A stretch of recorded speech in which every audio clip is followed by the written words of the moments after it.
Bismillahirrahmanirrahim. Assalamualaikum warahmatullahi wabarakatuh. Alhamdulillah. Alhamdulillahilladzi anzala as-sakinata fi qulubil mu'minin liyazdadu imanan ma'a imanihim. Asyhadu an la ilaha illallah wahdahu la syarikalah wa asyhadu anna Muhammadan abduhu wa rasuluhu alladzi la nabiyya ba'dah. Amma ba'd.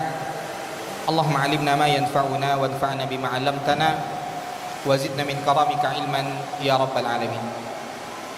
Kaum muslimin, kaum muslimat, para pemuda-pemudi, tapi kayaknya nggak semua pemuda-pemudi ya, yang semoga senantiasa dirahmati oleh Allah Subhanahu wa taala. Ya, pertama-tama ya suatu kehormatan diundang oleh Fodamara, Forum Pemuda Masjid Raya. Ya, dikarenakan kalau ini adalah forum pemuda, berarti ini adalah forum yang mana Islam banyak memberikan harapan padanya. Ya, Islam banyak memberikan harapan pada para pemuda. Bahkan kalau kita lihat hadis Nabi Sallallahu Alaihi Wasallam tentang hal yang pertama kali akan ditanyakan oleh Allah Subhanahu wa taala pada hari kiamat, sebelum langkah kaki kita ini beranjak daripada tempatnya, di antara yang akan ditanyakan oleh Allah Subhanahu wa taala, an syababihi fi ma afna, tentang masa mudanya kemana dia habiskan. Padahal pertanyaan sebelumnya adalah an umrihi fi ma ablah. Jelas? Enggak jelas ya? Jadi ini juga.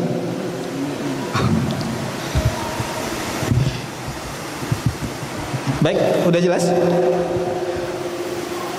Ya, maka kita ulangi, di antara hal yang akan ditanyakan oleh Allah Subhanahu wa taala pada hari kiamat, sebelum langkah kaki kita ini beranjak daripada tempatnya, adalah tentang masa muda, kemana kita habiskan. Untuk apa masa muda tadi kita pergunakan? Padahal pertanyaan sebelumnya adalah an umrihi fi ma ablah, tentang umurnya. Ya, tentang umurnya kemana dan apa yang dia lakukan. Ya, padahal masa muda bagian daripada umur. Ya, ketika masa muda bagian dari umur, seharusnya tidak ditanyakan lagi masa muda. Tapi di sini menjadi pertanyaan khusus tentang masa muda. Kenapa? Karena dia adalah masa-masa di mana kita sedang sehat-sehatnya, di mana panca indera kita ya sedang kuat-kuatnya, di mana semangat kita sedang tinggi-tingginya. Maka di saat kesempurnaan itu semua ada di usia tersebut, Allah minta pertanggungjawaban kepada kita. Apa yang kita lakukan dengan mata sehat kita pada saat itu? Apa yang telah kita kerjakan dengan telinga kita yang masih mendengar pada saat itu?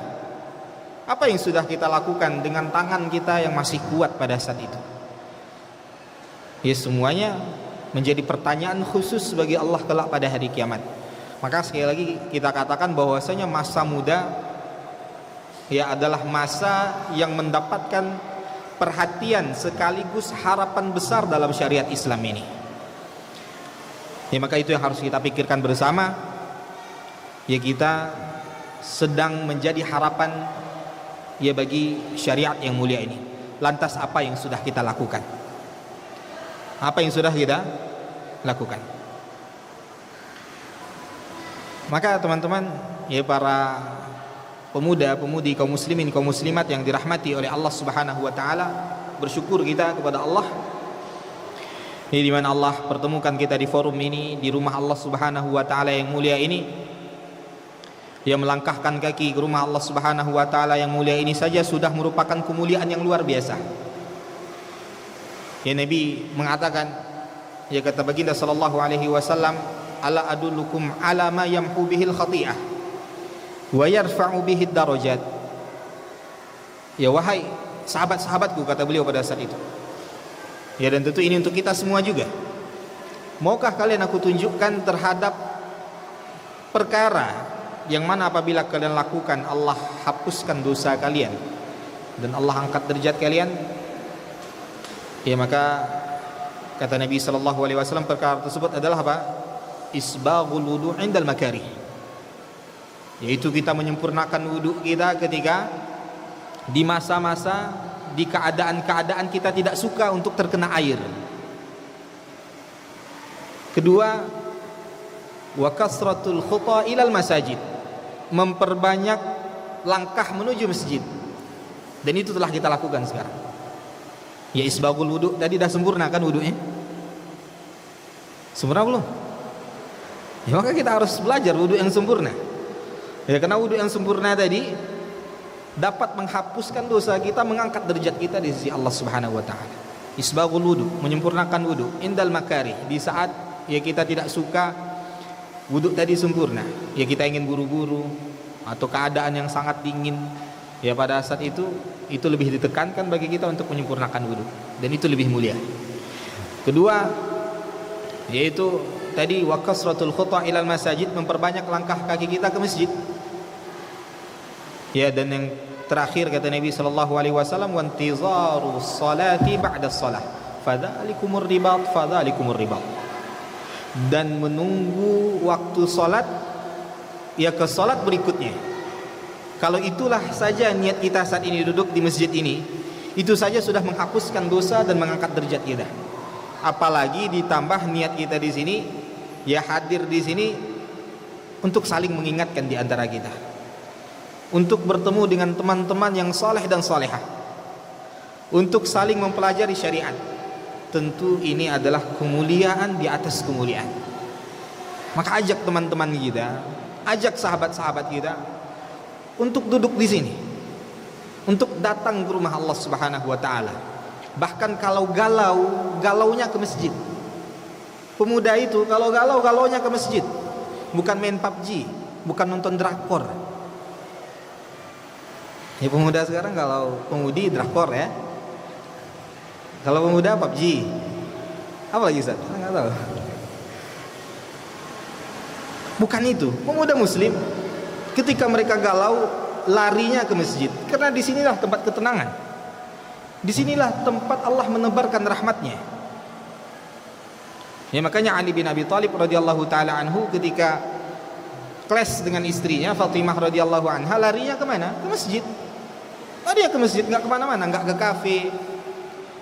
Ya, bukan nongkrong-nongkrong nggak jelas, apalagi nonton drakor, main PUBG dan seterusnya. Larinya ke masjid, menenangkan diri di masjid.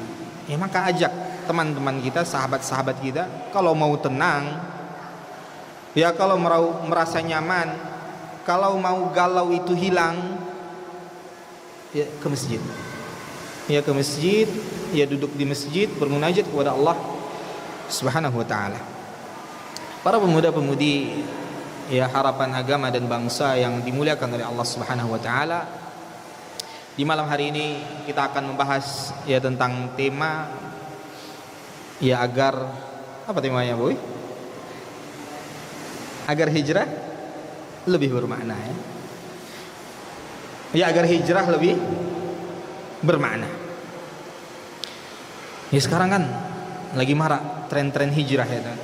Dan itu tren yang alhamdulillah ya positif. Ya, artinya mulai ada kesadaran pada umat ini, terkhusus pada pemuda dan pemudinya, untuk hijrah. Pindah dari Pekanbaru ke Padang.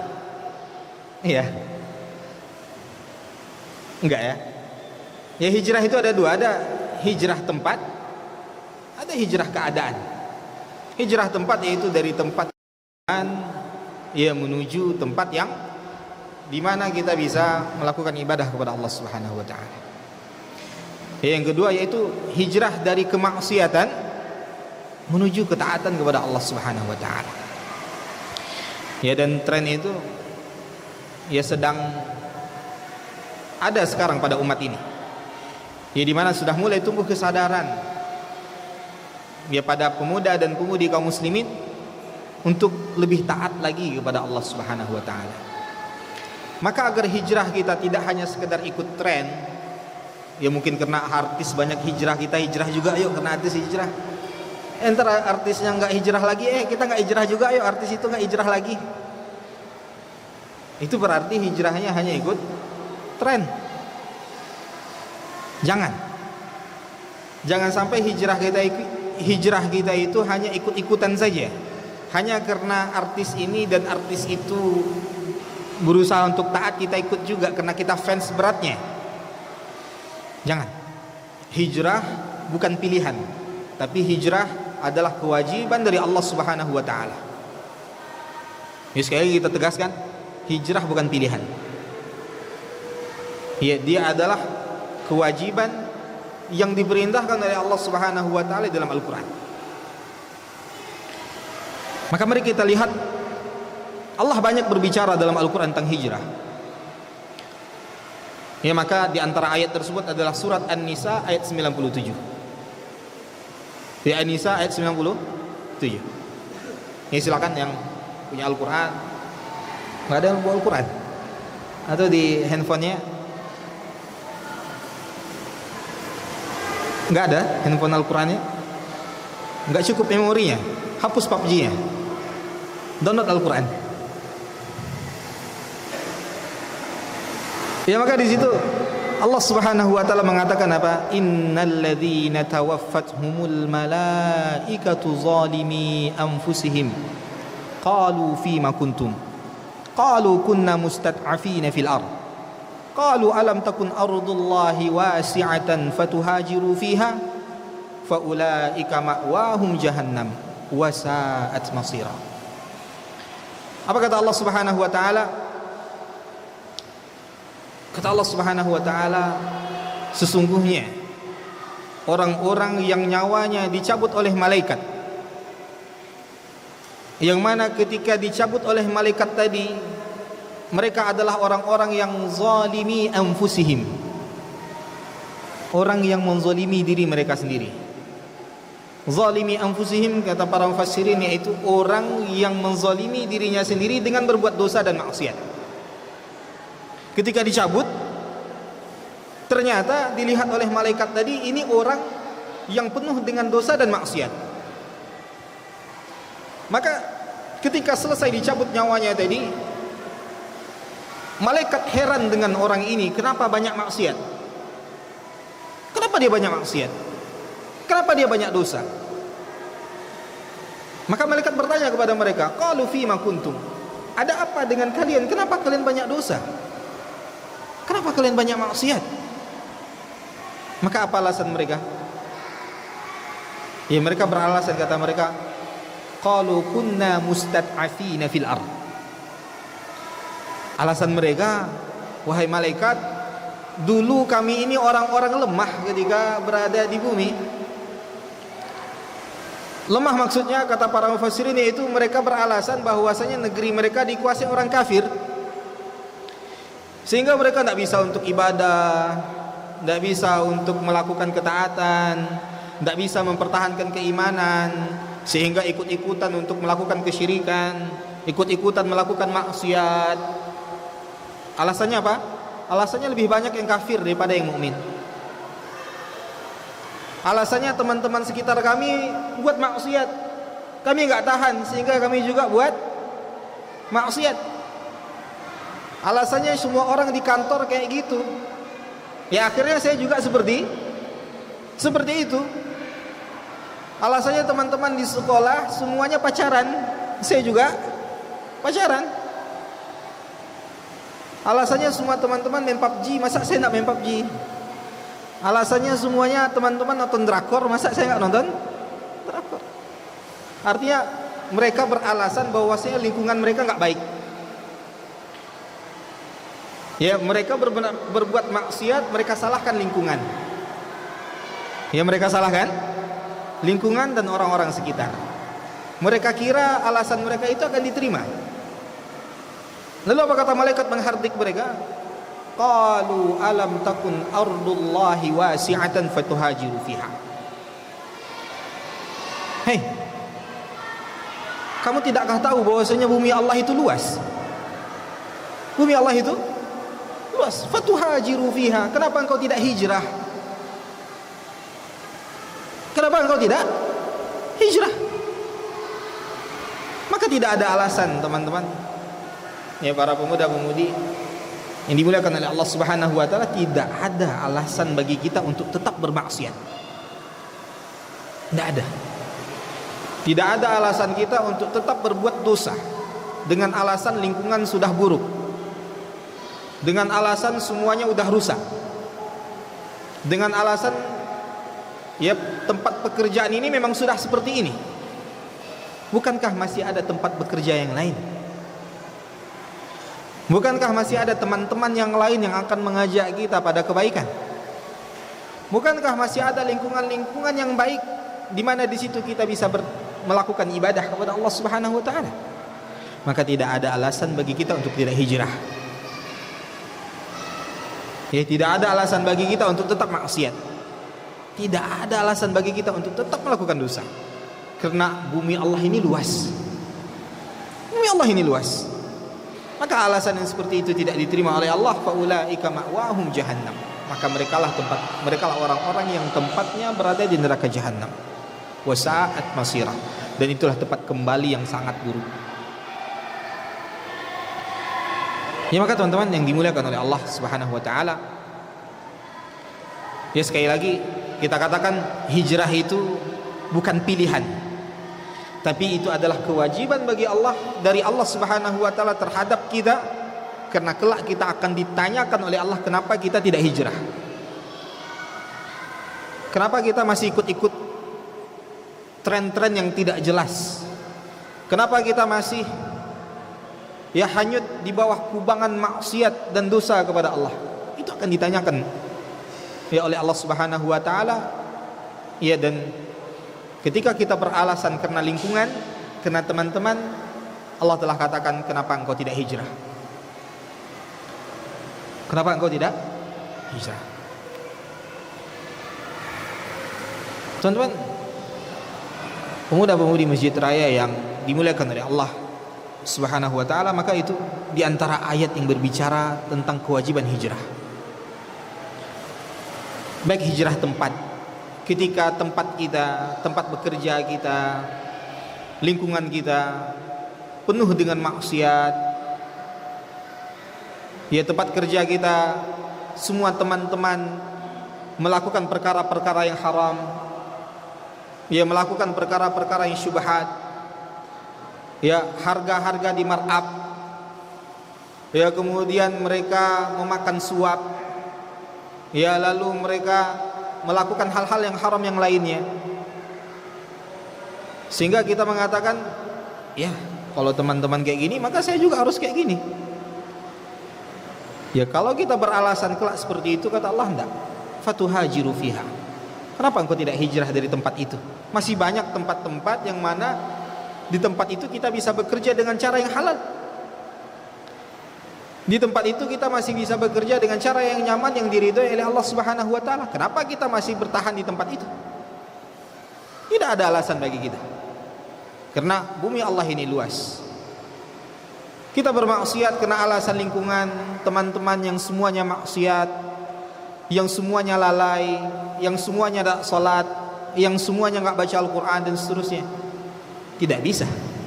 Allah katakan, alam takun ardullahi wasi'ah. Bukankah bumi Allah itu luas? Kenapa engkau masih di situ saja? Kalau engkau tidak bisa beribadah di tengah-tengah keadaan masyarakat yang seperti itu, kenapa engkau tidak pindah ke tempat yang lain, di mana engkau bisa melakukan ibadah dengan nyaman kepada Allah Subhanahu wa taala? Maka teman-teman, apabila kita ingin hijrah kita lebih bermakna, pertama, niatkan hijrah kita itu bukan hanya sekedar ikut-ikutan saja. Niatkan kita betul-betul hijrah, pindah dari maksiat menuju ketaatan. Yang dulunya tidak berjilbab, hari ini ia menutup aurat.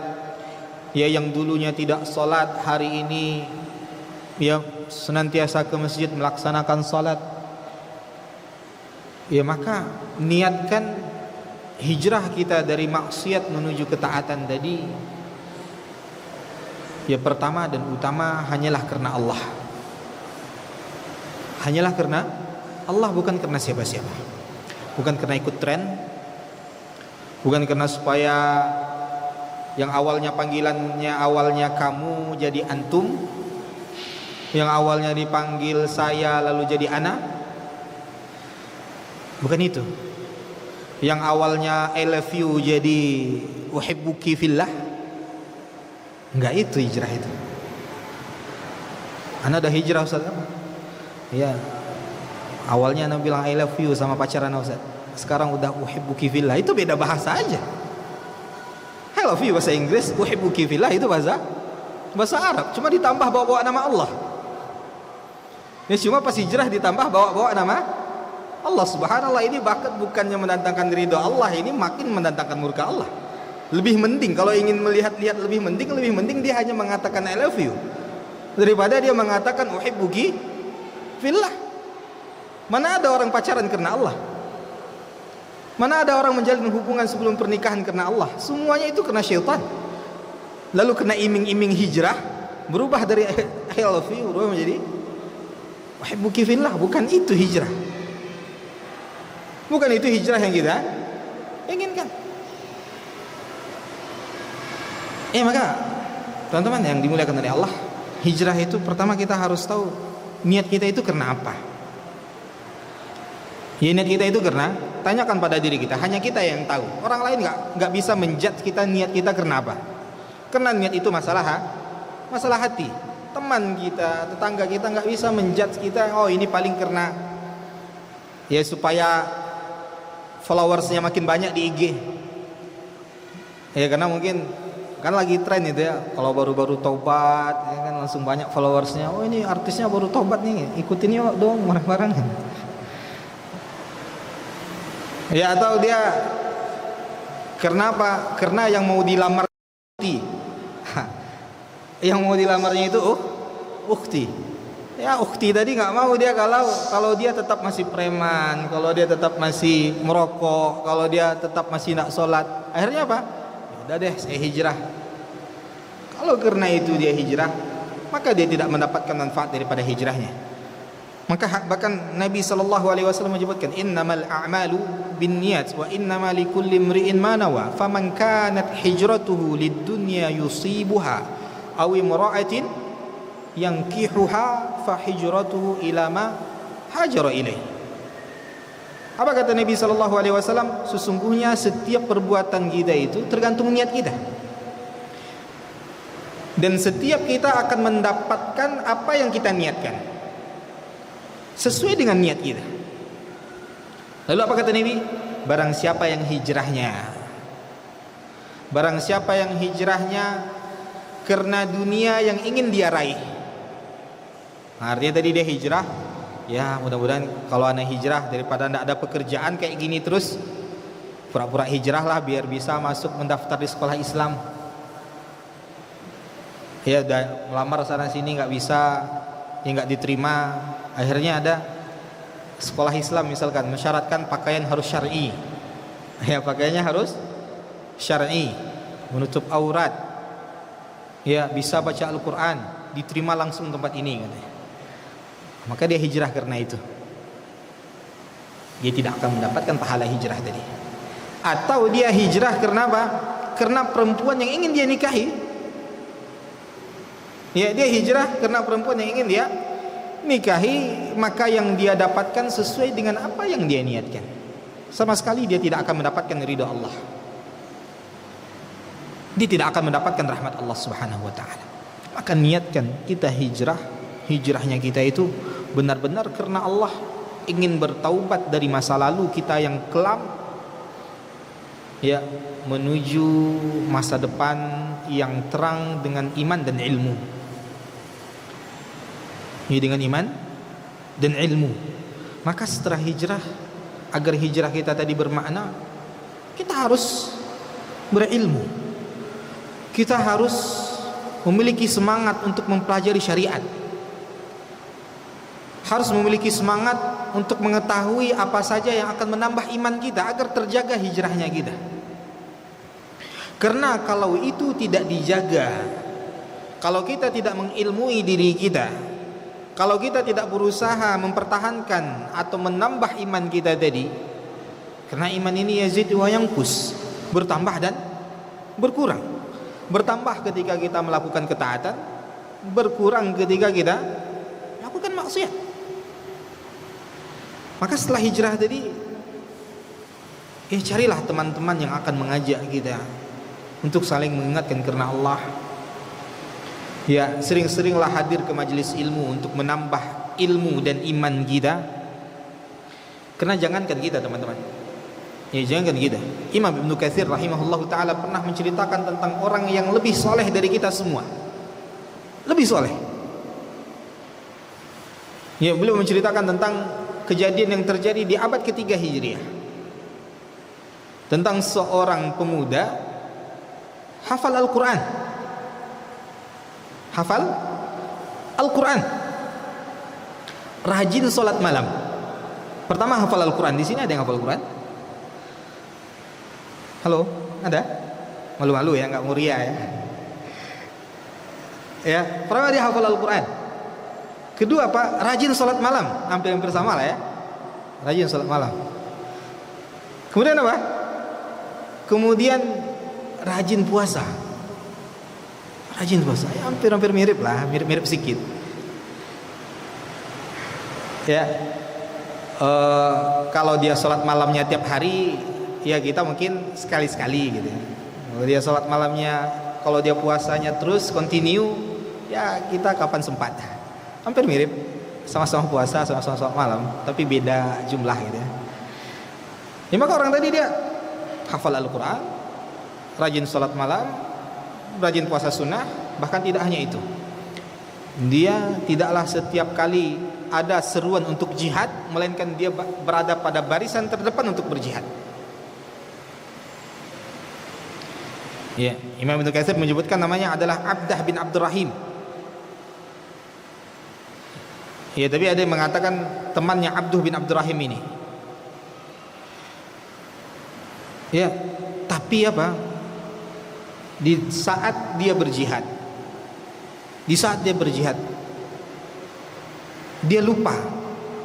dia lupa bahwasanya seorang muslim harus bisa menahan pandangan, menjaga pandangan. Pada saat itu dia keliru. Ya, setelah selesai jihad tadi, dia melihat seorang wanita Nasrani yang sangat cantik jelita. Ya, wanita Nasrani yang sangat cantik jelita. Berdebarlah jantungnya. Ya, kalau berdebar kan tanda apa itu? Suka ya. Nggak ada yang pernah berdebar. Ya, berdebar jantungnya. Akhirnya apa? Setiap malam terfikirkan wajah wanita Nasrani tadi. Setiap malam mau tidur terfikirkan wajah Nasrani tadi. Akhirnya dia memberanikan diri untuk mengutarakan cintanya. Ini lagi. Itu kalau tidak dijaga hal yang seperti ini, kalau diperturutkan, dia akan terus mengajak kita untuk melakukan maksiat yang jauh lebih besar dari itu. Maka kalau tidak segera dihilangkan, itu akan mengajak kita untuk melakukan maksiat yang jauh lebih besar dari itu. Maka akhirnya pemuda tadi mengutarakan cintanya kepada wanita Nasrani tadi, bahwasanya dia tidak bisa melupakan wanita Nasrani tadi. Ya, mungkin bahasa bebasnya, dek gitu ya. Kemarin abang nggak sengaja lihat kamu ketika selesai perang. Ya, kamu tuh cantik, ya nggak terlupakan gitu. Setiap tidur terbayang-bayang. Ya, apakah ya abang punya cara untuk mendapatkan cinta adik? Ada nggak caranya? Maka apa kata wanita Nasrani tadi? Ada bang, ada. Siapa bilang nggak ada? Kalau udah cinta itu apa aja akan dilakukan kan bang? Iya deh, benar. Baik, satu syarat bang. Ya, kalau abang ingin mendapatkan cinta dariku, cuma satu syarat, nggak susah. Kufur dari agama Muhammad. Kufur dari agama Muhammad, murtad. Maka akhirnya apa? Dia memilih untuk murtad demi mendapatkan wanita Nasrani tadi. Padahal penghafal Al-Quran, padahal rajin salat malam, rajin puasa sunnah, bahkan rajin berjihad. Teman-temannya berusaha menyadarkan dia, jangan-jangan kena guna-guna gitu. Ya artinya disadarkan oleh teman Abduh bin Abdurrahim tadi. Wahai Abduh, engkau penghafal Al-Quran. Aina Al-Quran? Mana Al-Quran yang telah engkau hafalkan? Engkau itu dari Alif Lam Mim sampai An-Nas itu engkau hafal. Dari Alif Lam Mim, Al-Fatihah ya. Dari Al-Fatihah sampai An-Nas semuanya engkau hafal dahulu wahai Abduh. Sekarang mana? Kenapa dengan mudahnya engkau tinggalkan itu semua? Maka dengan enteng Abduh bin Abdurrahim tadi katakan, iya itu dulu katanya. Itu dulu. Sekarang ya paling tinggal 2 ayat. Subhanallah, dengan santai dia katakan paling tinggal 2 ayat, padahal dia hafal dari kulit ke kulit sebelumnya. Ya beda sedikit juga, kita kulitnya aja, kalau dia dari kulit ke kulit. Apa katanya?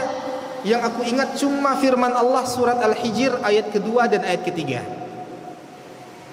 Rubama yawaddul ladzina kafaru law kanu muslimin dzaruhum ya'kulu wa yatamatta'u wa yulhihimul amalu fasawfa ya'lamun. Ini yang terus tinggal di kepalaku. Yang lain Al-Fatihah lupa, Al-Ikhlas lupa. Lebih hebat sekarang antum daripada dia tadi. Ya sebelum terperosok. Ya ketika sudah terperosok tadi lebih hebat antum. Ya artinya apa? Cuma tinggal 2 ayat. Dan 2 ayat ini kalau kita lihat itu ayat untuk diri dia. Rubama yawaddul ladzina kafaru law kanu muslimin. Bisa jadi kata Allah kelak pada hari kiamat orang-orang kafir berangan-angan seandainya dahulu mereka menjadi seorang muslim. Dzarhum ya'kulu wa yatamatta'u wa yulhihimul amal. Biarkan dia makan, biarkan dia bersenang-senang, biarkan dia terbuai dengan angan-angannya kata Allah Subhanahu wa taala. Fasawfa ya'lamun, kelak di akhirat dia akan tahu dampak perbuatan dia tadi. Maka penting bagi kita setelah hijrah itu untuk mempertahankan keimanan kita. Caranya apa? Tidak ada cara lain kecuali dengan mengilmui diri kita. Dengan duduk di majelis ilmu, mempelajari tentang syariat yang mulia ini, dan bertemanlah dengan teman-teman yang baik. Tinggalkan masa lalu kita. Ya tinggalkan masa lalu yang buram, yang kelam, yang penuh dengan dosa dan maksiat tadi. Ya memang terkadang ketika kita sudah hijrah itu, terkadang kita akan teringat dengan masa lalu. Karena hijrah ini teman-teman bukan perkara yang mudah, bukan perkara yang ringan. Ini perkara besar yang paling dibenci oleh syaitan. Hijrahnya seseorang dari kemaksiatan menuju ketaatan, atau dari tempat yang penuh dengan kesyirikan menuju ke tempat di mana dia bisa melakukan ibadah, ini adalah satu hal yang paling dibenci oleh syaitan. Ingat peristiwa hijrahnya Nabi SAW. Peristiwa hijrahnya Nabi SAW bukan peristiwa yang enteng, tapi itu adalah perkara besar bagi iblis. Hingga akhirnya apa? Iblis langsung turun tangan untuk menghalangi hijrahnya Rasulullah SAW. Jadi jangan antum kira hijrah itu mudah. Jangan antum kira hijrah itu hanya merubah penampilan antum yang awalnya tidak syar'i menjadi syar'i. Bukan hanya itu. Yang awalnya saya jadi ana, yang awalnya kamu jadi antum, yang awalnya tadi I love you jadi itu jelas bukan hijrah yang benar. Tapi hijrah yang benar tadi dia betul-betul berazam, dia ingin menjadi lebih baik.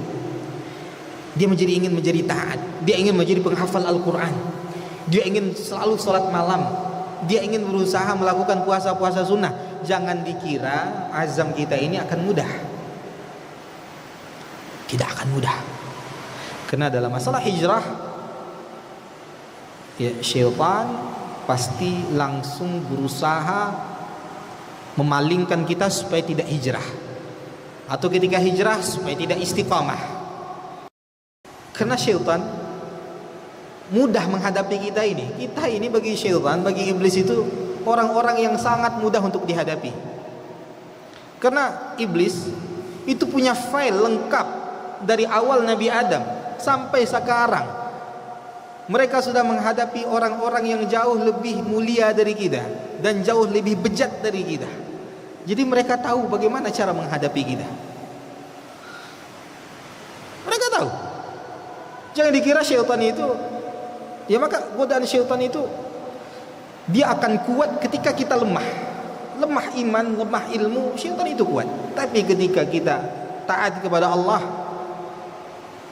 ya ketika kita mendekatkan diri kita kepada Allah, inna kaidasyaitani kana dha'ifa. Sesungguhnya tipu daya syaitan itu lemah. Tapi ketika kita jauh dari Allah, ya dia akan menguat. Maka dalam peristiwa hijrahnya Nabi SAW, kita lihat pelajaran di situ. Ya, iblis langsung turun tangan. Karena ini peristiwa besar. Saking besarnya bukan syaitan biasa. Induk syaitan itu yang langsung turun tangan, yaitu iblis. Yang pernah berada di surga dahulu bersama Nabi Adam. Dia langsung yang berusaha menggagalkan hijrahnya Nabi SAW dari Mekah menuju kota Madinah. Apa yang dilakukan iblis? Iblis saat itu menyamar menjadi sosok pemuka, ya sosok pembesar pada saat itu, orang tua, lalu hadir di majelisnya Abu Jahal dan teman-temannya yang sedang bermusyawarah, ya di Darun Nadwa tersebut. Mereka bermusyawarah terhadap apa yang harus mereka lakukan kepada Rasulullah SAW. Jadi jangan dikira ketika orang-orang jahat sedang berkumpul itu tidak ada syaitan. Itu banyak syaitannya. Orang jahat kalau sudah berkumpul, pelaku maksiat kalau sudah musyawarah, bersama mereka itu syaitan. Hati-hati ya, hati-hati ikut perkumpulan yang dimana di situ orang-orang berencana melakukan maksiat. Ya, di mana mereka berkumpul berencana ingin menuju tempat maksiat. Berkumpul berencana, ya bermusyawarah tentang melakukan maksiat. Jangan dekat-dekati tempat itu. Karena tempat itu ya sedang diisi oleh syaitan. Maka Abu Jahal dan teman-temannya tadi yang sedang bermusyawarah terhadap apa yang harus mereka lakukan pada Rasulullah SAW dihadiri oleh syaitan. Yang mana iblis bahkan ya. Yang mana iblis tadi langsung menyamar menjadi sosok pemuka kaum pada saat itu, yang akan memberikan pendapatnya terhadap apa yang harus dilakukan. Maka sebagian orang Quraisy pada saat itu memberikan pendapat mereka. Kata mereka apa? Ya sudah, apa yang pusing-pusing, kita bunuh saja Muhammad. Maka apa kata iblis tadi? Kalau kalian bunuh Muhammad, maka kaumnya akan marah kepada kalian dan akan terjadi perang saudara di antara kalian. Jangan bunuh. Istatul ya. Habis itu habis azan lanjut, habis sholat. Baik, kita cukupkan sampai di sini dulu. Lanjut ya. Kita lanjutkan habis sisa sedikit. Subhanakallahumma bihamdika asyhadu an la ilaha illa anta astaghfiruka wa atubu ilaik. Assalamualaikum warahmatullahi wabarakatuh.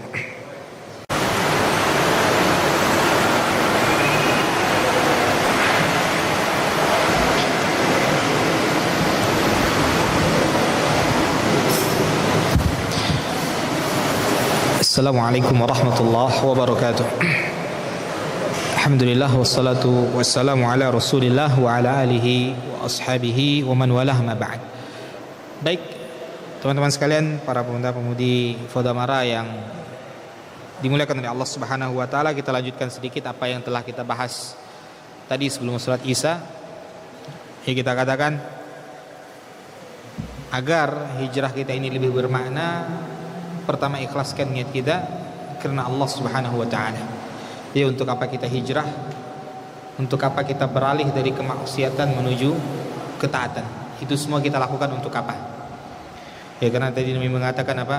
Innamal a'malu binniyat wa innamal likulli imri'in ma nawa. Faman kanat hijratuhu lid-dunya yusibuha aw imra'atin tanqihuha fa hijratuhu ila ma hajara ilaih. Ini yang harus kita camkan.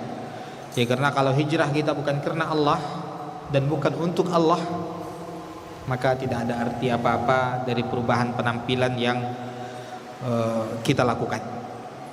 Yang kedua tadi, ya setelah kita hijrah, maka isilah hari-hari kita dengan ilmu untuk menambah keimanan kita, kepada Allah Subhanahu wa taala. Harus kita jaga nikmat yang telah Allah berikan kepada kita.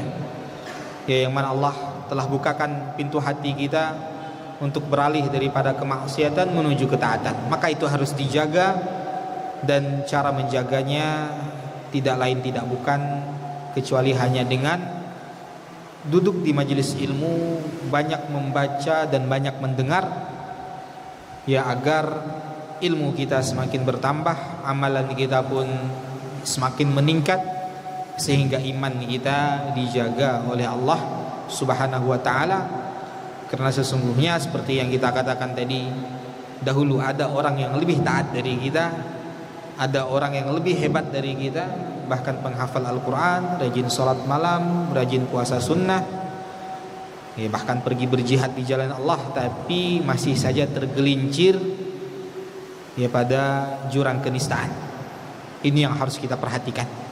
Ya, jangan euforia ketika kita sudah hijrah berarti kita sudah dicintai oleh Allah. Ketika kita sudah hijrah berarti kita sudah dekat dengan surga. Belum tentu. Ya, karena yang menjadi patokan adalah akhir daripada hidup kita. Seperti apa keadaan kita. Innamal a'malu bil khawatim. Sesungguhnya keadaan seseorang, ya, amalan seseorang tergantung bagaimana dia menutupnya ketika Allah mencabut nyawanya. Ini yang harus kita perhatikan. Ya, kemudian ketika kita hijrah tadi, ya, carilah teman-teman yang akan mengingatkan kita di jalan hijrah tadi. Ketika kita, ya, mulai futur, ketika kita mulai lesu dalam menambah ilmu dan iman kita, maka kita butuh teman-teman yang mengingatkan kita. Ya, teman-teman yang kembali mengajak kita untuk taat kepada Allah Subhanahu wa taala. Teman-teman yang ketika kita tergelincir ke maksiat, dia ingatkan kita. Teman-teman seperti itu yang harus kita cari. Ya, teman-teman itulah yang akan memberikan kepada kita manfaat di dunia sebelum di akhirat. Di dunia kita akan istiqamah dengan keberadaan teman-teman tersebut.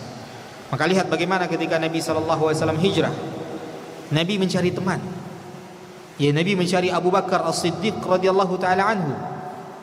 Bukan berarti Nabi tidak berani hijrah sendirian ke kota Madinah. Nabi tidak ada yang ditakutkan dan dikhawatirkan oleh Nabi sallallahu alaihi wasallam. Walaupun pada saat itu orang-orang Quraisy, ya, telah melakukan sayembara, barang siapa yang mendapatkan Rasulullah sallallahu alaihi wasallam, ya, baik dalam keadaan hidup maupun dalam keadaan mati, maka baginya 100 ekor onta. Itu sayembara orang-orang kafir Quraisy pada saat itu. Ya, maka Rasulullah SAW hijrah bersama Abu Bakar, dan Rasulullah yang mengajak Abu Bakar tadi. Bukan karena Nabi tidak berani hijrah sendirian, ya, akan tapi di dalam hijrah tadi kita butuh teman yang akan menguatkan kita di jalan hijrah tadi. Ya, maka Rasulullah SAW memilih Abu Bakar untuk menemani Rasulullah SAW hijrah dari kota Mekah menuju kota Madinah. Begitupun kita. Ketika kita hijrah, kita butuh teman yang saling menguatkan kita. Ya, yang akan mengingatkan kita ketika kita terlalaikan, ya, ketika kita mulai futur untuk menuntut dan mempelajari syariat yang mulia ini. Ya, dan juga lihat bagaimana dan apa yang dilakukan oleh Nabi ketika Nabi sampai hijrah di kota Madinah dengan para sahabatnya. Ya, Nabi membangun masjid. Ya, Nabi SAW membangun. Yang pertama kali yang dilakukan oleh Nabi adalah membangun masjid. Ini menandakan bahwasanya masjid, ya, tempat yang sangat penting untuk menjaga keistiqomahan kita. Ya, maka kalau kita sudah hijrah, sering-seringlah ke masjid. Ya, sering-seringlah ke rumah Allah Subhanahu wa taala. Ya, dan juga pada peristiwa hijrah itu Nabi mempersaudarakan antara orang-orang Muhajirin dan orang-orang Ansar, lagi-lagi untuk saling menguatkan diri. Ya, supaya tidak ada yang merasa terasing. Ya, supaya mereka akan saling mengingatkan di antara mereka. Bahkan saking hebatnya persaudaraan yang dilakukan oleh Nabi tadi. Nabi mempersaudarakan antara, ya, sahabat Nabi sallallahu alaihi wasallam Sa'ad ibn Rabi'. Dia penduduk asli Madinah. Dipersaudarakan oleh Nabi sallallahu alaihi wasallam dengan sahabat Muhajirin, yaitu Abdurrahman bin Auf. Ia dipersaudarakan oleh Nabi bersama Abdurrahman bin Auf, dan mereka sebelumnya tidak pernah saling mengenal. Yang mengikat mereka apa? Yang mengikat mereka adalah persaudaraan di atas keimanan. Maka lihat ketika kita hijrah telah bersama teman tadi, dikuatkan oleh teman tadi. Teman yang seperti apa? Teman yang seperti ini. Apa yang dikatakan oleh Sa'ad kepada Abdurrahman bin Auf yang pada saat itu pendatang baru di kota Madinah? Kata Nabi kata Sa'ad ibn Rabi' kepada Abdurrahman bin Auf, wahai Abdurrahman, aku termasuk orang yang paling kaya di kota Madinah. Ya, aku termasuk orang yang paling kaya di kota Madinah. Kalau engkau butuh harta, bilang padaku. Ini teman. Ini teman itu, teman-teman sekalian, ya bukan teman yang hanya datang kepada kita ketika butuh, yang hanya berteman kepada kita karena ada kepentingan. Bukan teman seperti itu yang kita cari, tapi teman yang bersama kita di saat suka maupun duka, ya di saat lapang maupun di saat sulit. Dia senantiasa menguatkan kita, dan mengingatkan kita di jalan Allah Subhanahu wa taala. Maka saat katakan kepada Abdurrahman, aku orang yang termasuk orang yang paling kaya di kota Madinah. Kalau engkau butuh harta, sebutkan kepadaku harta mana yang kau mau. Kita bagi dua, setengah untukku, setengah untukmu. Bahkan lebih hebat dari itu saat katakan kepada Abdurrahman bin Auf, aku punya 2 orang istri, katanya. Ya, aku punya 2 orang istri, silahkan engkau lihat siapa yang kau suka, aku ceraikan, silahkan kau nikahi. Sampai seperti itu persaudaraan mereka. Tapi Abdurrahman ini jiwanya tidak jiwa kayak kita. Kalau kita ditawarkan kayak gitu, iya tanah samping Sudirman itulah aku mau, katanya. Itulah bagi 2 ya, katanya. Enggak, saat itu jiwanya enggak kayak kita. Ya, hijrah itu berat, teman-teman. Apalagi hijrahnya para sahabat Nabi pada saat itu, mereka harus meninggalkan harta mereka. Abdurrahman bin Auf, orang yang paling kaya di kota Mekah pada saat itu, dia harus tinggalkan semua hartanya di Mekah. Demi apa? Ia korbankan itu semua demi hijrahnya ke kota Madinah, supaya dia bisa semakin taat ketika berada bersama Nabi SAW. Jadi hijrah itu harus ada pengorbanan. Apa yang kita korbankan ketika kita hijrah? Dan pengorbanan kita saat ini tidak seberat pengorbanan para sahabat pada saat itu. Mereka harus mengorbankan harta mereka. Abdurrahman bin Auf itu orang paling kaya dahulunya di kota Mekah, pedagang ulung. Tapi dia tinggalkan semua hartanya, harus ada yang dia korbankan, ya, demi hijrahnya. Maka ketika ditawarkan oleh Sa'ad seperti itu, dia katakan, barakallahu laka fi malika wa ahlik. Semoga Allah berkahi hartamu dan keluargamu. Aku tidak butuh itu. Cukup tunjukkan kepadaku di mana pasar. Cukup tunjukkan kepadaku di mana pasar. Ya, seperti itulah. Ya, teman-teman sekalian yang dimuliakan oleh Allah Subhanahu wa taala, ketika hijrah kita itu butuh teman. Ya, yang akan saling menguatkan, yang akan saling mengingatkan, ya, ketika kita lalai. Ya, dan juga ketika hijrah, teman-teman yang dimuliakan oleh Allah Subhanahu wa taala, seperti yang kita katakan tadi, hijrah itu berat. Hijrah itu berat. Hijrah bukan hanya sekedar yang kita katakan tadi merubah penampilan atau merubah panggilan dari bahasa Indonesia menuju bahasa Arab tadi. Bukan hanya itu. Tapi hijrah itu harus ada yang dikorbankan. Minimal mengorbankan perasaan. Minimal mengorbankan perasaan. Nabi sallallahu alaihi wasallam dan para sahabat, mereka adalah orang yang sangat cinta dengan kota Mekah. Sangat cinta. Ya, bahkan Nabi saking cintanya kepada kota Mekah, ketika Nabi akan meninggalkan kota Mekah dalam peristiwa hijrah tersebut, Nabi menoleh ke Mekah. Nabi memandang kampung halamannya. Lalu Nabi katakan apa? Wallahi innaki la ahabbul biladi ilayya. Demi Allah wahai Mekah, Nabi cinta dengan Mekah. Nabi dialog dengan Mekah, saking cintanya Nabi kepada kota Mekah. Nabi katakan apa? Wallahi demi Allah, wahai Mekah, engkau adalah tempat di bumi ini yang paling aku cintai. Ya, laula qaumi akhrajuni minki ma kharajtu. Kalaulah bukan karena kaumku mengusirku darimu wahai Mekah, niscaya aku tidak akan pernah keluar darimu. aku tidak akan pernah keluar dari Mekah. Tapi apa? Nabi harus mengorbankan perasaannya itu. Karena ini perintah Allah. Allah telah perintahkan kepada Nabi untuk tinggalkan Mekah. Ya, dengan segala carut marutnya pada saat itu yang tidak mau menerima dakwah Nabi SAW, Allah perintahkan untuk hijrah ke kota Madinah, ya, agar dakwah Nabi semakin berkembang, ya, agar dakwah Nabi semakin diterima ya oleh umatnya pada saat itu. Maka Nabi mengorbankan perasaannya. Bahkan ketika sudah sampai di Madinah, Abu Bakar, Bilal, dan beberapa orang sahabat yang lain demam tinggi. Karena memang tabiat kota Madinah itu dulu sebelum diubah oleh Nabi menjadi kota Madinah, namanya adalah Yathrib. Yathrib itu artinya kota yang buruk. Artinya setiap orang masuk Madinah, kalau bukan penduduk Madinah pasti sakit. Banyak wabah di situ, banyak virus pada saat itu. Makanya dinamakan dengan kota Yathrib. Tapi ketika Nabi datang, ya kebiasaan Nabi SAW, Nabi selalu merubah nama-nama yang tidak baik. Maka Nabi ubah menjadi nama Thayyibah, baik. Tadi buruk, Nabi ubah dengan menjadi baik. Dan juga Nabi ubah nama kota tadi dengan nama Madinah, ya, kotanya Nabi SAW. Maka ketika sampai di kota Madinah tadi, Abu Bakar, Bilal, dan beberapa orang sahabat yang lain demam tinggi, parah demam mereka, sehingga teringat oleh mereka kampung halaman mereka. Ya, teringat oleh mereka kota Mekah, betapa nikmatnya tinggal di kota Mekah, betapa nyamannya tinggal di kota Mekah. Tapi itu semua harus mereka hilangkan segera, karena mereka sedang berada di jalan hijrah. Maka begitu pun kita ketika kita hijrah, teman-teman sekalian, pasti ya memori kita tentang masa lalu itu terkadang mengganggu kita. Ya, terkadang akan mengganggu kita.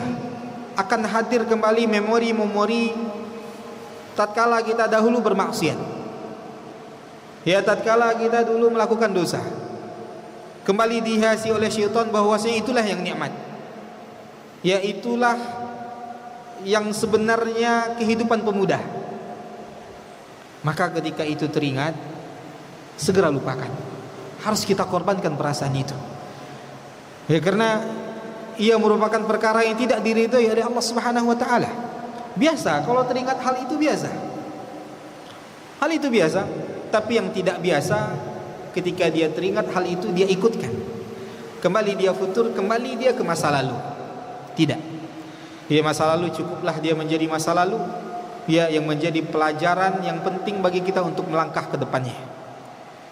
Ya, maka hijrah itu berat. Hijrah itu harus ada yang dikorbankan. Minimal seperti yang kita katakan tadi, kita harus mengorbankan rasa. Ya, kita harus mengorbankan rasa. Dulu pacaran, sekarang putus, ya mau taat. Ya, karena kalau pacaran, ya yakinlah kita kalau kita melakukan maksiat, kalau kita melakukan hubungan yang bukan ya di atas jalan Allah Subhanahu wa taala, di atas di atas ikatan yang sah. Ya, seperti apapun kita menghiasinya, karena itu tugas syaitan. Syaitan akan menghiasi itu seolah-olah itu adalah Islami. Ya, seolah-olah itu adalah Islami. Ya, padahal syaitan yang menghiasinya, la uzayyinanna lahu wa la uzayyinanna lahum wa la umanniyannahum wa la amurannahum, kata syaitan. Aku akan hiasi maksiat itu. Aku akan buat mereka berangan-angan ya untuk melakukan maksiat itu. Ya, dan aku akan perintahkan kepada mereka untuk melakukan maksiat itu. Ya, maka ketika maksiat itu tampak indah ketika kita sudah hijrah, yakinlah itu adalah godaan daripada syaitan yang harus kita korbankan rasa itu demi untuk mendapatkan kelezatan iman. Karena kalau kita sudah hijrah tapi masih bermaksiat, jangan harap kita akan dimudahkan untuk membaca dan menghafalkan Al-Quran. Kalau kita sudah mengaku hijrah tapi kita masih melakukan dosa masa lalu kita, jangan harap kita akan bangun di sepertiga malam terakhir untuk bermunajat kepada Allah Subhanahu wa taala.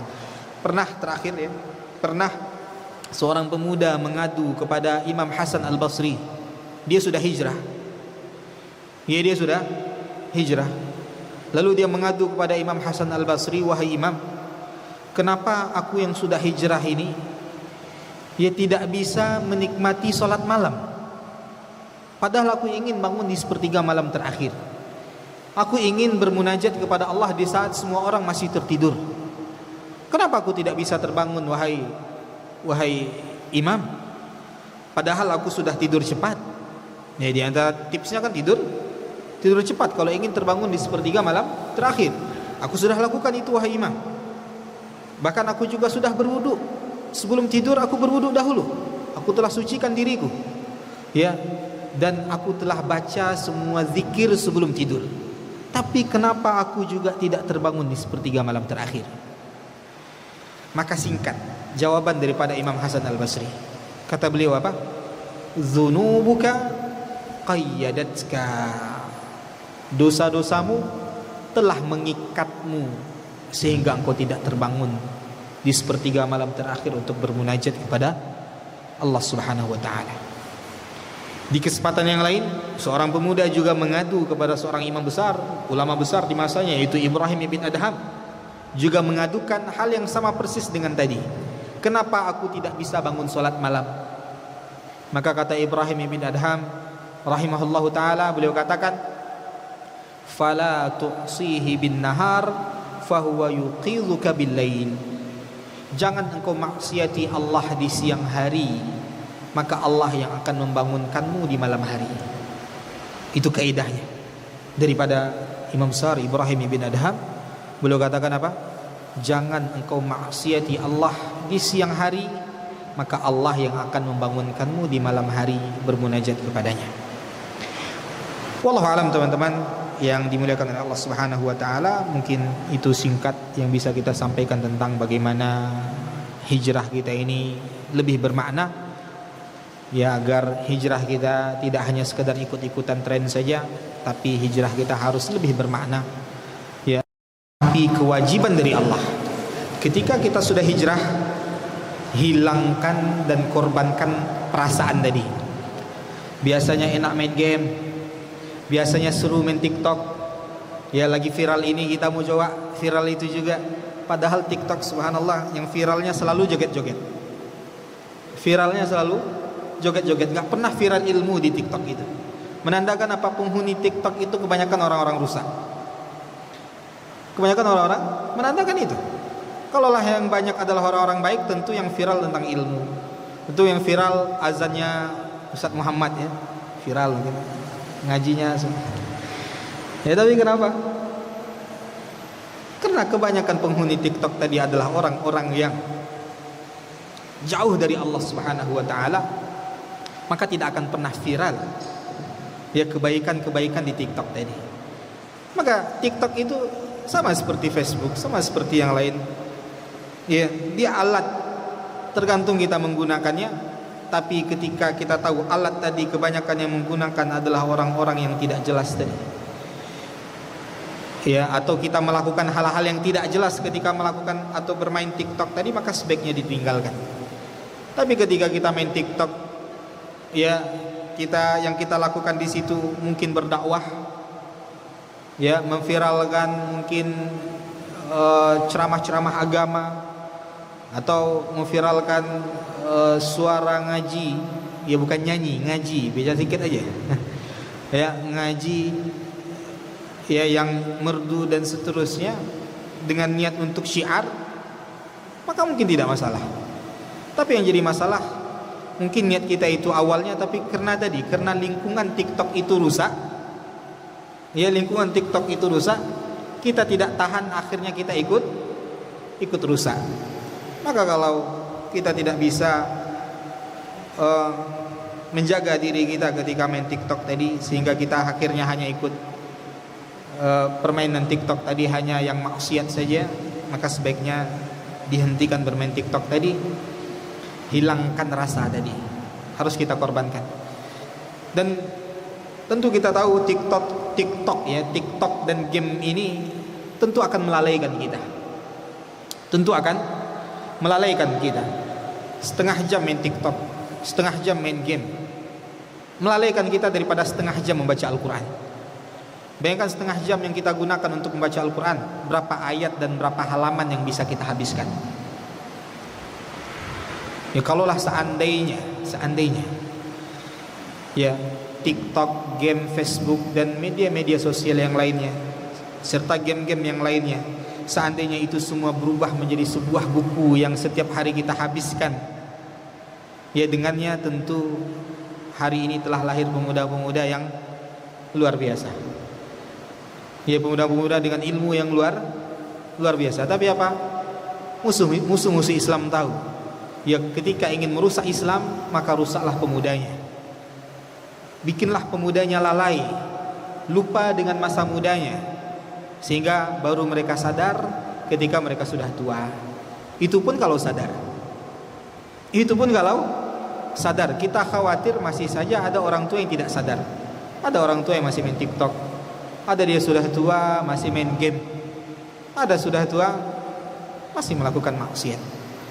Ya maka kalau kita sudah terbiasa melakukan maksiat di masa-masa muda ini, dikhawatirkan sulit bagi kita berubah ketika kita ya sudah beranjak tua. Ya maka ketika kita sudah hijrah, hindari hal-hal yang kiranya akan melalaikan kita dari Allah atau akan mengembalikan kita ke masa-masa maksiat kita. Maka di antara hal itu adalah TikTok dan segala jenisnya, game dan segala jenisnya. Ya kalau wallahu alam, saya tidak punya aplikasi TikTok, tapi sepertinya TikTok berbeda dengan Facebook. Ya dikarenakan TikTok, ya wallahu alam, isinya cuma joget-joget tidak jelas dan seterusnya. Adapun Facebook, ya kebanyakan hanya tulisan-tulisan, ya dan seterusnya. Game sangat tidak disarankan. Game tidak ada alasan untuk bermain game. Mau suntuk kah? Ya ngisi waktu kah? Ya jangan habiskan waktu dengan game tadi. Itu akan melalaikan kita yang seharusnya bisa kita ya membaca Al-Quran atau membaca buku atau mempelajari pelajaran dengan waktu itu, ya sehingga terbuang hanya untuk bermain game. Ya kemudian jika seseorang hijrah karena mengejar orang yang dia sukai, apakah itu termasuk hidayah walaupun karena wanita itu bukan karena Allah? Ya, maka tadi kita katakan sebagaimana hadis yang diriwayatkan oleh Imam Bukhari dan Imam Muslim daripada sahabat Umar bin Khattab radhiyallahu taala an, ya innamal a'malu binniyat. Sesungguhnya semua perbuatan kita ini tergantung niat kita. Maka kalau hijrah kita karena wanita yang kita sukai supaya dia melirik kita, ya atau supaya dia menerima lamaran kita, ya dan seterusnya, maka ini bukan hidayah. Ini bukan hidayah dari Allah Subhanahu wa taala. Ya tentu ini hanya dikarenakan niat duniawi. Kalau niat kita karena itu, Allah tidak akan memberikan pahala dari hijrah kita tadi. Tapi mudah-mudahan diharapkan padanya kebaikan. Ya mudah-mudahan ketika dia pura-pura hijrah tadi, itu kan berarti pura-pura hijrah. Mudah-mudahan ketika dia pura-pura hijrah tadi, lalu dia hadir ke majelis ilmu, dia mendengarkan ayat-ayat Allah, dia mendengarkan hadis-hadis Nabi sallallahu alaihi wasallam, mendengarkan petuah-petuah daripada para ulama. Mudah-mudahan ya ilmu yang dia dengar ya membalikkan hati dia untuk hijrah karena Allah Subhanahu wa taala. Ya karena kan bisa jadi ada yang hadir di sini kena hijrah karena supaya dilihat oleh orang yang dia sukai. Tapi setelah mendengar ini ternyata itu hal yang berbahaya. Yes, itu hal yang berbahaya dan akhirnya dia berubah niatnya ya untuk hijrah hanya karena Allah Subhanahu wa taala. Maka kalau ada di antara kita hari ini yang hijrahnya karena itu, segera rubah niat kita. Ya segera rubah niat kita bahwasanya hijrah kita adalah karena Allah dan untuk Allah Subhanahu wa taala, ya karena kita ingin menjadi orang yang lebih baik daripada sebelumnya agar mendapatkan kecintaan dan keridhaan Allah Subhanahu wa taala. Assalamualaikum Ustaz. Waalaikumsalam warahmatullahi. Ya bagaimana cara mengobati hati yang tidak pernah khusyuk? Ya. Jazakumullah khair. Ya, tentang khusyuk. Ya, ini telah diwanti-wanti oleh sahabat Nabi sallallahu alaihi wasallam Huzaifah bin Yaman. Huzaifah bin Yaman telah mewanti-wanti kita. Kata beliau, radhiyallahu taala anhu, awwalu ma yunza'u min hadhil ummah al-khusyu'. Pertama kali yang akan diangkat dari umat ini adalah rasa khusyuk ketika beribadah kepada Allah Subhanahu wa taala. Rubba musallin la khusyu'a fihi. Betapa banyak nanti kalian dapati orang yang salat tapi tidak ada khusyuk di dalam salatnya. Ini tidak ada khusyuk di dalam salatnya. Ya, dan hampir-hampir saja ketika kalian masuk ke dalam masjid, falam tajidu fiha khashi'a. Hampir-hampir saja ketika masa itu datang, ketika kalian masuk ke dalam masjid, kalian tidak dapati satu orang pun yang khusyuk di dalam ibadahnya. Ini wanti-wanti daripada sahabat Huzaifah ibnul Yaman. Maka wallahu alam, bisa jadi ini masanya di mana kita kesulitan untuk khusyuk dalam beribadah kepada Allah Subhanahu wa taala. Untuk betul-betul fokus ketika salat tadi. Baru salat Allahu Akbar, baru aja Allahu Akbar, langsung kebayang game yang tadi dia permainkan. Tadi udah level 7. Tadi waktu salat nanggung, cepatlah imam. Gak tahu nah level 7 atau level berapa. Ya artinya apa? Tidak khusyuk. Ya salat tadi Allahu Akbar, drama tadi terpotong. Apa ya kelanjutannya? Cepatlah imam, saya mau lihat kelanjutannya tadi gimana. Dia jadi dilamar atau enggak? Putus atau enggak? Ya maka tentu kalau ingin khusyuk karena sebabnya itu, hilangkan sebab itu. Maka para ulama katakan apa? Sebelum kita sholat, hilangkan semua kesibukan duniawi kita. Hilangkan semuanya. Hal-hal yang kiranya akan menyibukkan pikiran kita, selesaikan dulu sebelum sholat. Berarti selesaikan dulu nonton drakornya, Ustaz. Enggak, kalau drakor memang hentikan. Ya, drakor jangan lakukan. Maksud para ulama tadi hal-hal yang sifatnya mubah. Hal-hal yang sifatnya mubah yang kiranya akan mengganggu kita ketika kita salat, selesaikan dulu sebelum salat. Makanya hadis Nabi sallallahu alaihi wasallam, "Idza hadarat ta'am", ya apabila makanan telah dihidangkan, ya lalu salat dikumandangkan, maka apa kata Nabi sallallahu alaihi wasallam? Makan hidangan dulu baru salat. Kalau sekiranya itu akan mengganggu pikiran kita ketika salat. Tapi kalau tidak mengganggu pikiran karena makanannya mungkin tidak enak atau makanan biasa-biasa saja dan kita tidak lapar, maka tentu lebih utama salat. Tapi kalau keadaannya pada saat itu dia keadaan sangat lapar, makanan di hadapannya adalah makanan kesukaan dia, di masjid orang sudah qomat, apa yang harus dia lakukan? Kata Nabi, makan dulu. Makan dulu. Kenapa? Karena itu akan mengganggu pikirannya ketika dia sholat. Kalau dia dahulukan sholat, maka dia akan kebayang, ini imam yang dibacanya Alif Lam Mim dzalikal kitabu la raiba fihi hudal lil muttaqin, Al-Baqarah. Enggak tahu kita berhentinya di mana. Ya, enggak tahu kita berhentinya di ayat mana. Sehingga apa? Dalam sholat kita ya merasa imam ini panjang.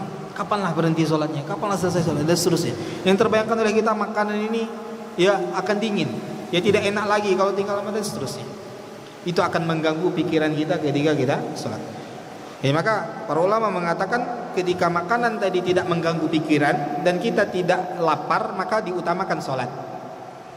Tapi ketika kita lapar, makanan yang ada di hadapan kita akan mengganggu pikiran kita ketika sholat, maka dahulukan makan. Ya, dahulukan makan. Begitupun ketika dikiaskan kepada hal-hal yang lain yang akan mengganggu pikiran kita ketika sholat. Misalkan ya tadi kehilangan handphone, atau kehilangan cincin, kehilangan kalung, sedangkan di masjid sudah iqamah, kehilangan dompet. Maka apa yang harus kita lakukan? Cari dulu hal yang mengganggu pikiran kita tadi, baru laksanakan sholat. Sebagian orang katakan tidak sholat dulu. Kenapa? Karena ketemu nanti pas sholat. Ya, karena nanti pas sholat ketemu. Tipsnya gitu, Ustaz, katanya. Kenapa? Itu tadi bukti kita tidak ada khusyuk dalam sholat kita. Ya, itu luar biasa. Syaitan berusaha supaya kita tidak khusyuk dalam sholat kita. Akhirnya apa? Ketemu dompet tadi pas sedang sholat. Allahu Akbar. Mulai lagi flashback tadi dari rumah jalannya ke kiri. Oh, situ masih ada dompet. Belok lagi kanan. Situ kayaknya tadi megang saku. Kayaknya di situ. Lihat lagi ke bawah. Oh, itu tadi dompetnya. Ketemu pas sedang sholat. Ya, ketemu pas sedang sholat. Maka ini sholat yang tidak diharapkan. Ya, sholat yang tidak khusyuk. Kalau itu terus berlangsung, khawatirlah pada diri kita, ya Allah menghilangkan kenikmatan sholat dari kita. Padahal sholat itu nikmat. Ya, kata Nabi SAW, wa ju'ilat qurratu aini fi shalah. Allah jadikan penyejuk mataku itu ketika aku sholat. Jadi kalau kita tidak sejuk rasanya ketika sholat, berarti ada masalah dalam diri kita. Ya, ada masalah dalam diri kita. Maka untuk khusyuk dalam sholat itu tidak bisa sehari 2 hari, tidak bisa sebulan 2 bulan, bahkan tidak bisa setahun 2 tahun. Harus terus mujahadatun nafs. Harus terus kita berusaha melawan nafsu kita tadi. Ya, berusaha untuk terus khusyuk, ya, agar mendapatkan nikmat daripada khusyuk di dalam salat tadi. Kalaulah sekelas Ibnu Mubarak saja, dia mengatakan apa? Ya, ulama besar di zamannya Abdullah bin Mubarak, dia katakan apa? Aku salat malam 20 tahun. Selama 20 tahun itu aku berusaha untuk khusyuk. Artinya 20 tahun itu, ya, dia tidak merasakan khusyuk dalam salat malamnya. Tapi setelah 20 tahun itu berlalu, baru aku merasakan khusyuk di dalam salatku. Artinya harus ada perjuangan terus dari kita, ya, untuk khusyuk di dalam ibadah kita.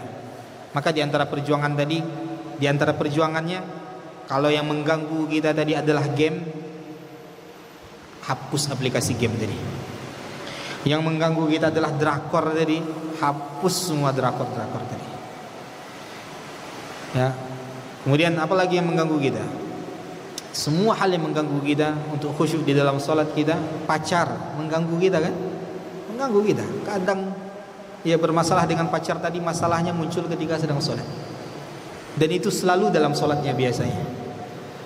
Ya, maka hal itu harus dihilangkan.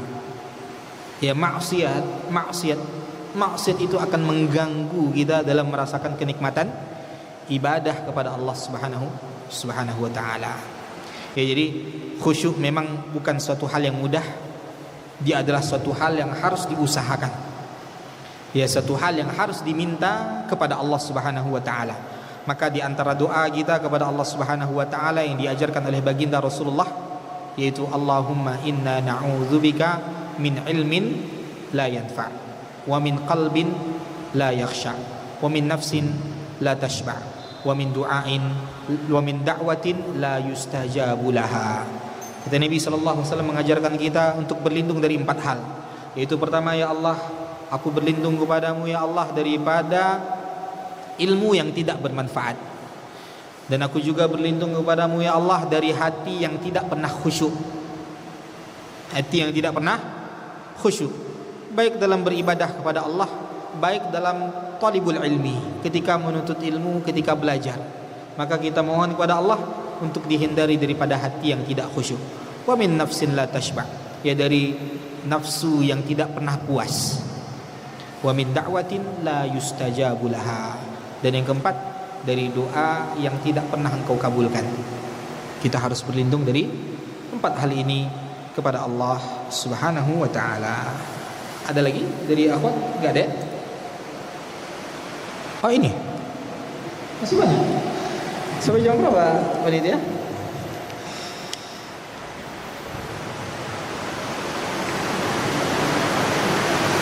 Bagaimana menyikapi ilmu dunia seperti pemikiran-pemikiran barat yang bertentangan dengan ajaran Islam, sementara saya belajar pemikiran-pemikiran barat itu di kuliah? Ya, pertama, kalau ini jurusan intinya, maka kita katakan berusahalah, ya, dengan ilmunya tadi dia tidak tergoyahkan keimanannya. Ya, ketika dia mempelajari pemikiran-pemikiran barat tadi, berusahalah dia untuk tidak tergoyahkan keimanannya. Niatkan dia mempelajari pemikiran-pemikiran barat tadi untuk membantah mereka, untuk membantah teori mereka, bukan untuk membenarkan teori mereka. Ya, untuk membantah teori mereka, bukan untuk membenarkan teori mereka. Maka ketika kita punya maklumat-maklumat, ya wawasan-wawasan tentang teori-teori barat yang bertentangan dengan syariat Islam, maka tentu lebih mudah bagi kita untuk menyampaikan ya kepada orang-orang yang sudah termakan dengan teori ini. Ya, beda halnya dengan orang yang tidak mempelajari teori-teori barat tadi. Sulit bagi dia untuk membantah teori-teori tadi. Maka kalau itu jurusan intinya, maka niatkan dia belajar teori-teori barat tadi ya bukan untuk membenarkan atau untuk mengagungkan mereka, tapi untuk membantah mereka ya, dan untuk lebih meninggikan syariat kita daripada teori-teori barat tadi, terutama teori-teori yang bertentangan dengan Islam. Ya, tidak semuanya bertentangan ya, tapi ya banyak hal yang bertentangan yang diajarkan kepada kita. Ya, dan kalau dia tidak bisa melakukan itu semua, artinya merasa imannya akan tergoyahkan dengan teori-teori barat tadi, terutama yang berkaitan dengan agama, yang berkaitan dengan ideologi. Kalau dia tidak bisa mempertahankan keimanannya dan khawatir akan tergoyahkan imannya, sehingga akhirnya dia menganggap semua agama sama, ya dia akan menganggap bahwasanya sama saja orang yang menyembah ya 3 Tuhan dengan orang yang menyembah 1 Tuhan.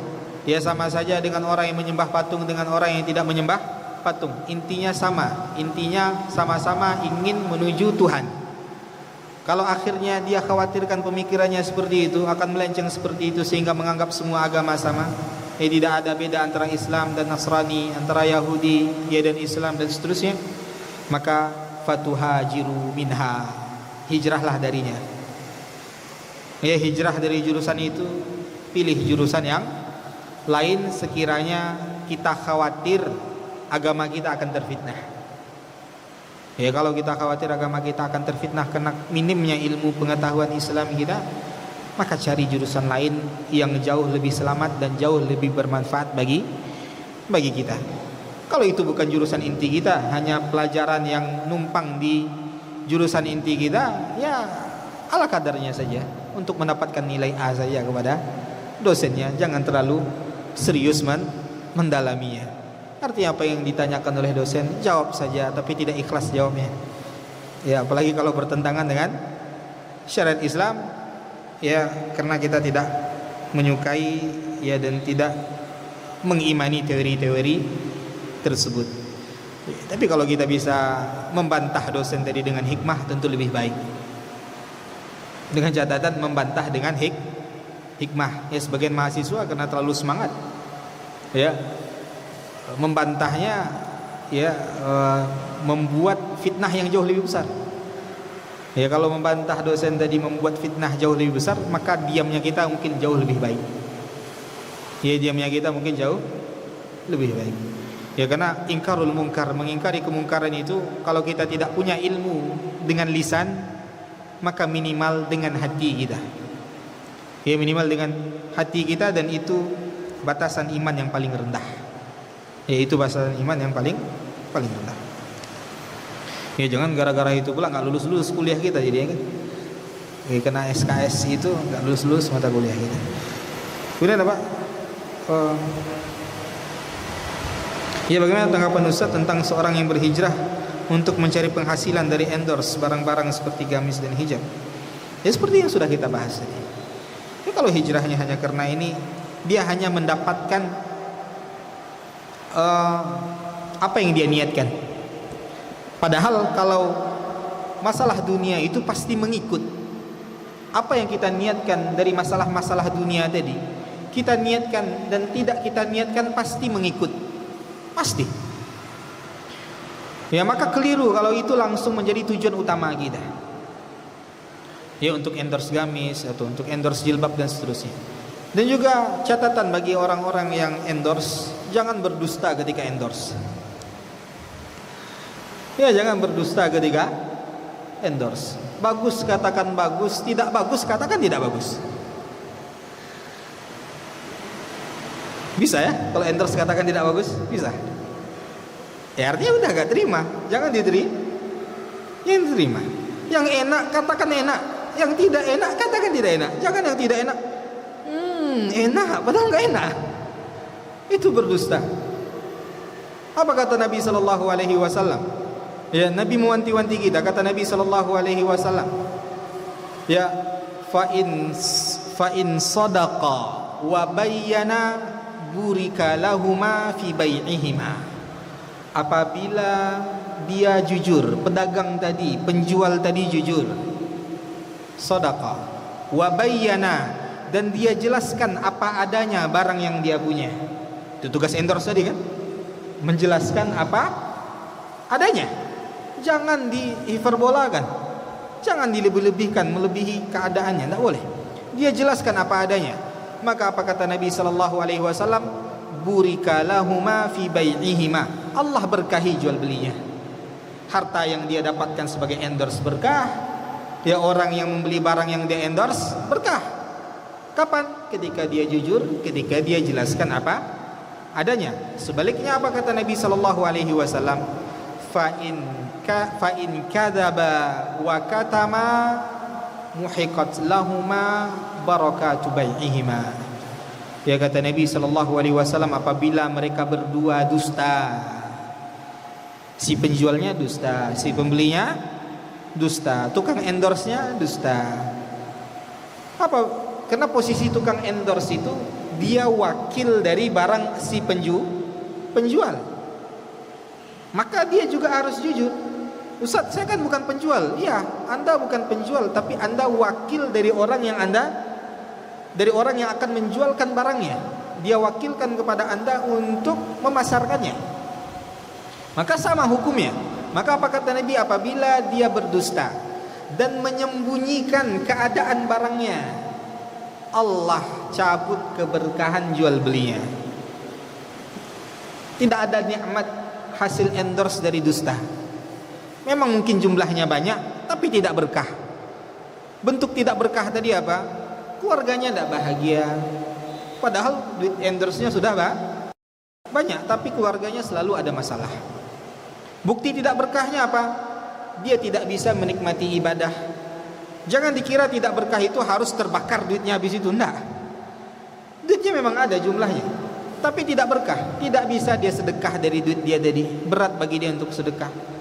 Padahal duit endorse, hasil endorse-nya sudah banyak, tapi masih berat untuk pergi haji, masih tidak mau zakat, masih tidak mau membantu muslim yang dalam keadaan kesulitan, yang dalam terkena musibah dan seterusnya. Ya, dan juga bukti tidak berkahnya, habis begitu saja, tidak tahu ya kemana dia belanjakan. Habis begitu saja. Itu bukti hartanya tidak berkah. Kalaulah hartanya berkah, tentu keluarganya bahagia. Kalau hartanya berkah, tentu tidak berat baginya untuk mengeluarkan zakat.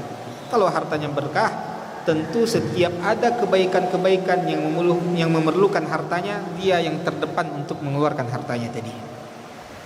Maka sekali lagi, untuk yang endorse, ya itu ya pekerjaan yang pada dasarnya halal, karena dia mewakili orang pemilik barang. Maka ingatlah nasihat Nabi, endorse-lah ya dengan jujur, ya, dan juga apa? Dengan menjelaskan apa adanya. Hindari dusta, ya, dan juga jangan menyembunyikan aib yang ada pada barang. Baik, sudah dikode oleh panitia. Ya, kalau cerita itu enak ya, kalau jawab pertanyaan ini kadang nggak ada waktunya. Maka kita cukupkan sampai di sini. Mudah-mudahan ya apa yang telah kita sampaikan dan apa yang kita dengarkan mendapatkan keberkahan dari Allah Subhanahu wa taala dan bisa kita amalkan dalam kehidupan kita.